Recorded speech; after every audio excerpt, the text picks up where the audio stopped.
He is as strong as an ox and as mean as one, too. Who else could we be talking about but Mr. T? Well, our Sally Hinkle had a chance to speak with him when he was in Cleveland yesterday.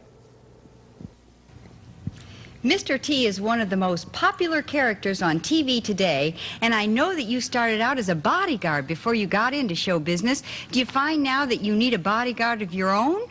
Well, basically, I just have what I call buffers, because as a child of God, I am taught that if God can't protect me, nothing can. You know, I think a lot of people in society, we get so caught up in carrying guns and mace and all that, and we have guns, and what happens when we have a heart attack? A gun can't save us from a heart attack. A gun can't stop syphilis, herpes, and AIDS, you know, sickle cell anemia or cancer.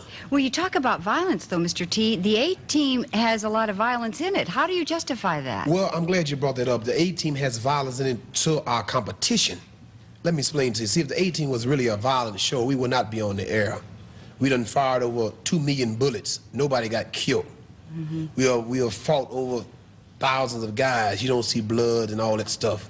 We are an entertainment show. We are a fun-loving show, you know. So I think that when the violence part come into the fact, it's the fact that our competition are screaming violent. You got to understand, we're the same people, the same show that people said wouldn't last 2 weeks on TV.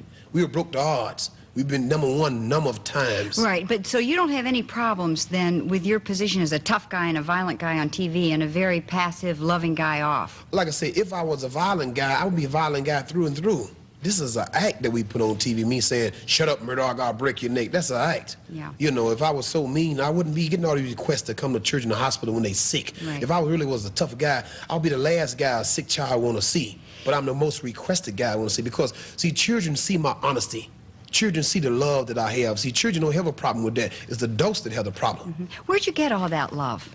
Well, it was taught to me by my mother. You know, like I said, as a born-again Christian, you know, and as a religious man, you know, I'm taught to share and to give. That's what God is about. Why don't you become a minister then, instead of a guy who plays tough guy on TV? Well, Jesus said, be of tough mind but tender heart. You know, you got to, he told his disciples, you got to go out there and be fishermen, bring them back. You know, you got to go into these rotten dens, to the dope parlors and a place like that, you know. But my character on TV really not that tough. And also, I am going to be a minister. Oh, you are? I will be going into ministry in about 4 or 5 years. So then you have a time limit in terms of how long you want to play Mr. T on the A-Team. Well, I'm always be Mr. T. And if the A-Team keep going, I will still probably be Mr. T on the A-Team and then be Reverend T on Sunday morning. Well, now, I'm curious about all this jewelry you're wearing. You started just with one chain. Well, actually, I started with no chain. Well, okay, and then you added one, and now you have lots of chains. Where did this come about, and what's the story behind it? Well, the story of the gold is because, you know, it's our ancestors. We came over from Africa in changes. So the changes is symbolic of my struggle, my African heritage, you know. But, so that's the struggle from slavery to now, to freedom almost. But it reminds me that even though I wear the changes, it represents the fact that I'm still a slave, but on my price tag is higher. Do you really believe that? Oh, yeah, I'm still a slave. Everybody making a big fuss over Mr. T because he's hot. Mr. T this, Mr. T that. Soon my name cool off, it'll be back to boy or nigger, you know. So you really feel pretty realistic. Oh, I'm very realistic. That's why people can relate to me. I relate to the downtrodden, to the depressed, to the less fortunate, to the hungry, to the unwanted. That's the type of people that I try to reach, not the phony people. I don't get involved in all these tuxedo parties and things like that. Well, now, I don't know. You know, I saw you at the White House recently. And did you see how I was dressed in the White House? I had my combat boots on. I was wearing mismatched socks, you know. So you were yourself. I'm always myself, you know. How did you enjoy, though, your little visit to the White House? I was honored because the First Lady invited me because of my stand on drugs, because what I'm trying to do with kids and teenagers, you know. I was honored because of that, because I never been to a White House. I never met a First Lady or the President. So I was honored for that. And even like the Bible say that a prophet never honored his own home. I'm from Chicago. I've never been honored in City Hall. Yeah.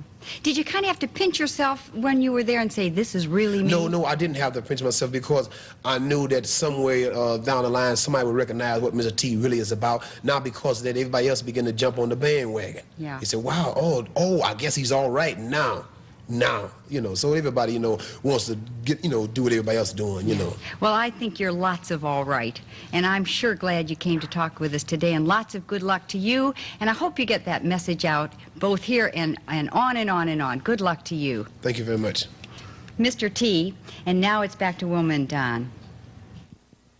And Paul, in this I case, wonder if yeah. Mr. T's still in town. That was Probably done. not. Good. Let's hope He didn't not look so with the tough to weather. me. Now he's in town, right, watching the show. I think they said he's in the parking lot, Paul. Yeah, be real careful. Yeah. Well, can hypnosis solve your problems? We'll find out next, live on 5. Refreshments for guests of Live on 5 provided by Huff Caterers. Plants provided by Alexander's Flowers.